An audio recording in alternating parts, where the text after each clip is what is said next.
말씀 보도록 하겠습니다. 오늘은 신약성경 144쪽 요한복음 2장입니다.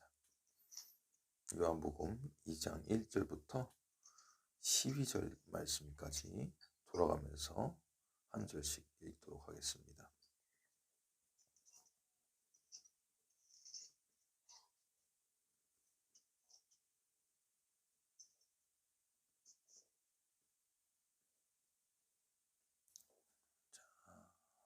찾으셨으면 읽도록 하겠습니다. 사흘째 되던 날 갈릴리 가나에 혼례가 있어 예수의 어머니도 거기에 계시고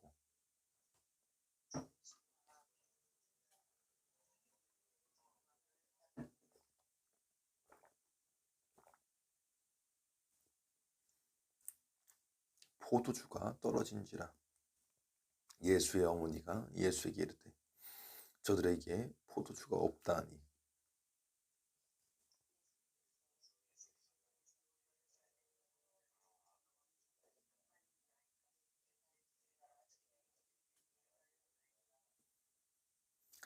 그의 어머니가 하인들에게 이르되 너희에게 무슨 말씀을 하시든지 그대로 하라 하니라.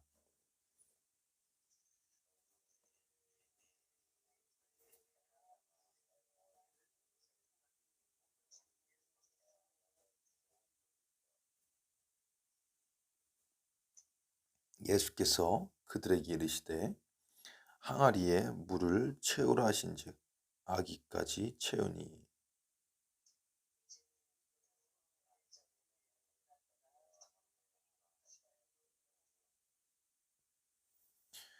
연회장은 물로 된 포도주를 맛보고도 어디서 났는지 알지 못하되 물 떠온 하인들은 알더라.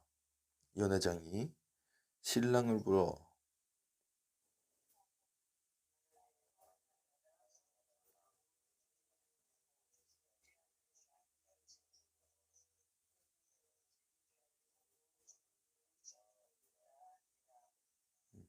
예수께서 이 첫 표적을 갈릴리 가나에서 행하여 그의 영광을 나타내심에 제자들이 그를 믿으니라.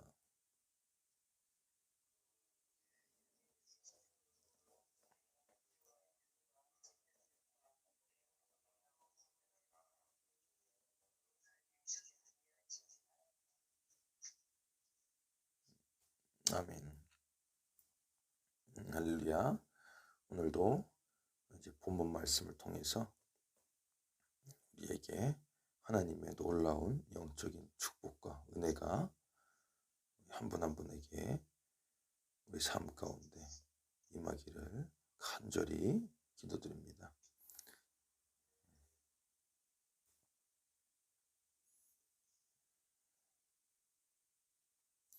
5절 말씀 한번 읽어보도록 하겠습니다. 5절 말씀입니다. 시작.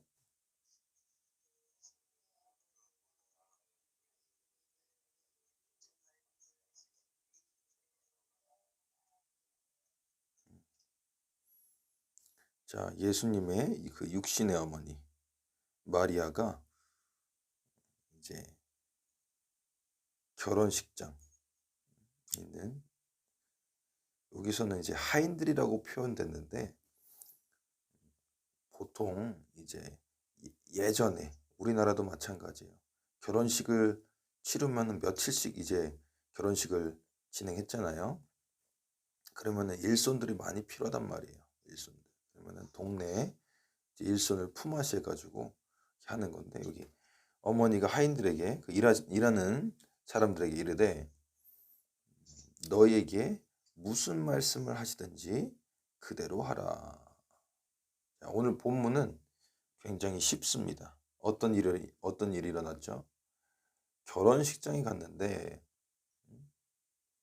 포도주가 떨어졌어요. 이스라엘 사람들에게 포도주라는 것은 무엇이냐면은 물과 같은 것입니다. 포도주는 물이에요, 물.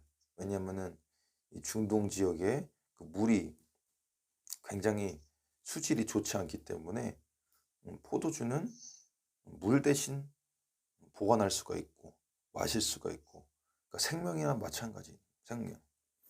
그런데 지금 예식이 진행 중인데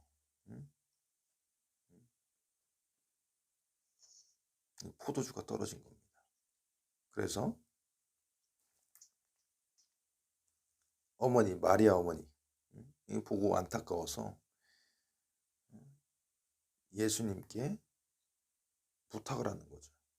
포도주가 없다고 지금 발을 동동 구르고 있으니 예수님 좀 어떻게 도와주시죠 했더니 예수님께서 뭐라고 말씀하셔요? 4절에 여자여. 여자여라는 표현은 그러니까 우리나라로 치면 이거예요. 존칭입니다. 부인이여, 뭐 여사님, 나와 무슨 이 결혼식에서 포도주가 떨어진 거고 나와 무슨 상관이 있습니까? 내 때가 아직 이르지 아니하였나이다. 그럼에도 불구하고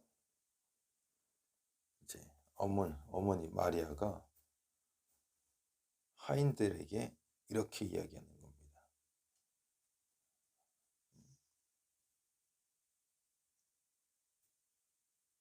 예수께서 무엇이라고 말씀하시든지 그대로 하라.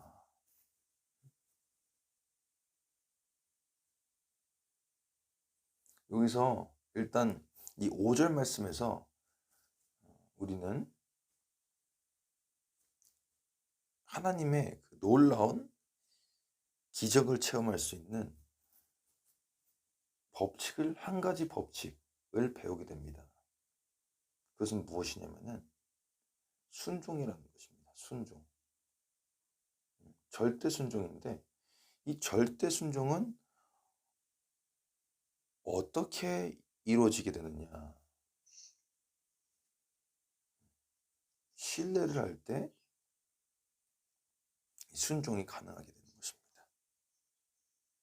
보면은 순종의 아이콘이 있죠. 순종의 아이콘이 누구죠? 아브라함입니다. 아브라함. 하나님께서 고향 땅을 떠나라고 했을 때 순종하면서 떠납니다. 이삭을 바치라고 할 때 이삭을 바칩니다. 마찬가지로 하나님의 그 놀라운 은혜와 기적을 체험하는 가장 중요한 첫 번째는 그것을 내가 어떻게 기적이 일어나게 될 것을 알고 있든지 모르고 있든지 그건 중요하지 않아요. 오직 중요한 것은 무엇이냐? 하나님께서 말씀하실 때 내가 순종하느냐, 순종하지 않느냐. 그것이 가장 중요한 것입니다.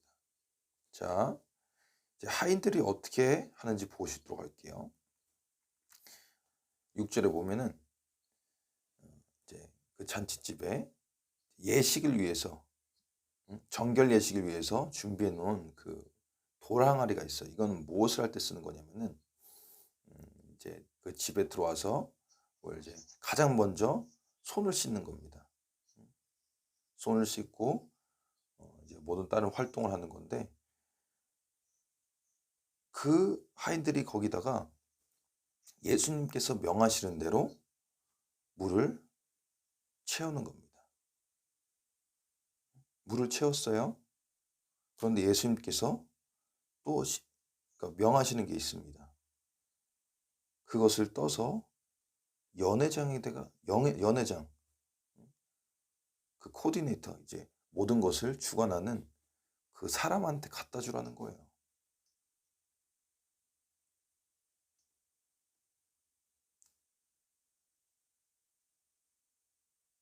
여기까지 이제 이해가 되셨는지 모르겠어요.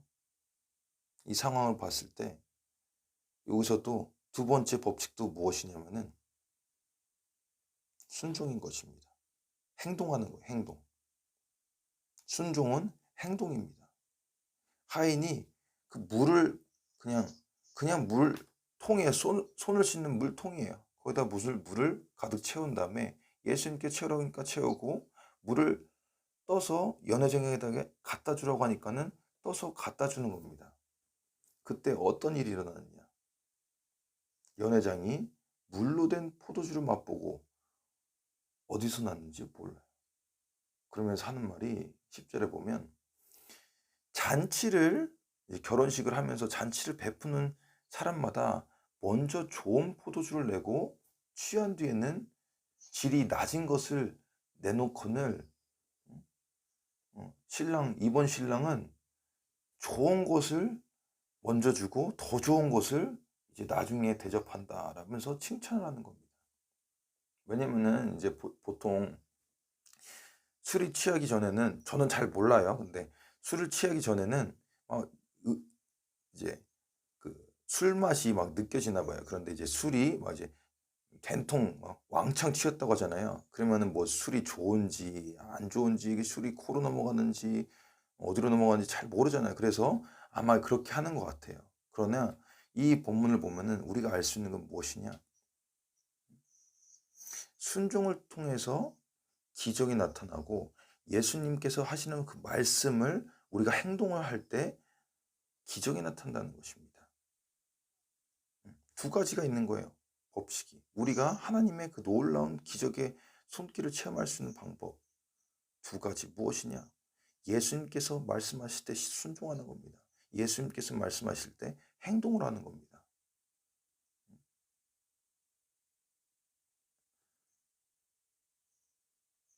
자, 그런 것도 있지만 제가 또 한 가지 이 본문을 이제 묵상하면서 느끼게 되는 것은 무엇이냐면은, 이 세상이 주는 물은 생명이란 말이에요. 물은 생명. 이 세상에 주는 이 물, 세상에 주는 이 생명은 우리를 기쁘게 할 수가 없어요. 우리를 즐겁게 할 수 없어요. 그런데 예수님께서 주시는 이 포도주는 어떤 걸 상징하냐면, 예수님께서 마지막 그 성만찬을 하실 때 뭐라고 하셨어요? 이 포도주는 나의 생명이다. 기억하시는지 모르겠어요. 예수님께서 주시는 이 포도주를 마시는 자는 그 마음에, 그 삶 가운데 기쁨과 즐거움이 넘칠 수가 있구나라는 것은 저는 이 본문을 보면서 깨닫게 되었습니다. 보세요. 예수님이 주신 이 포도주, 이 생명의 이 포도주를 마시고 연회장이 뭐라고 고백해요? 이야, 다른 사람들은 좋은 포도주 내놓고 취하면은 나쁜 거를 주는데, 당신은 이거를 제일 좋은 거, 특산품, 이거를 잘 보관했다가 마지막에 꺼내는구나 하면서, 이 기분이 좋다, 이 즐겁다, 이렇게 이야기하고 있잖아요. 근데 그 포도주를 신랑이 준비했던 걸까요? 아닙니다. 누가 주신 거예요? 이 포도주를 예수님께서 주셨던 겁니다. 그래서 우리가 하나님의 그 기적을 체험하는 방법 두 가지를 말씀드렸잖아요. 예수님께서 말씀하실 때 순종하고, 예수님께서 말씀하실 때 행동하는 것. 그러나 그것보다 더 우리에게 기쁨이 되고 즐거움이 될 수 있는 것은 무엇이냐? 예수님께서 우리에게 주시는 그 생명의 포도주를 우리가 맛보면서 살아야 되는 것입니다. 믿으십니까? 예수님께서 주시는 이 포도주는 무엇이냐면 예수님의 그 생명이에요. 그 피란 말입니다. 십자가에서 흘리신 그 보혈의 피.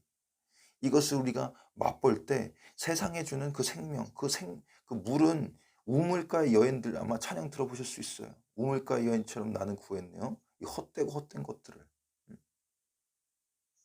아무리 그 물을 마셔도 계속 그 우물가에 와가지고 그 때양편에요. 정오에 그 얼마나 뜨겁습니까? 그 사막에. 맨날 들어와야 돼요. 그 물을. 응? 근데 예수님께서 주시는 이 영생수 뭐예요? 이 포도주는 예수님의 그 피를 상징한단 말이에요. 피를 상징해. 우리가 목마르지 않게, 우리가 사모를 해야 되지 않겠습니까? 믿으시는 분만 아멘 하시기 바랍니다. 그래서 오늘도 오늘 이 본문 말씀 기억하시면서 예수님께서 말씀하실 때 우리가 그대로 순종하고 행하겠다는 결단도 하시고 또 예수님께서 주시는 그 생명의 포도주를 맛보며 기쁘며 즐거워할 수 있는 한 사람 한 사람 될 수 있기를 그런 은혜가 임하기를 간절히 주님의 이름으로 축원드립니다.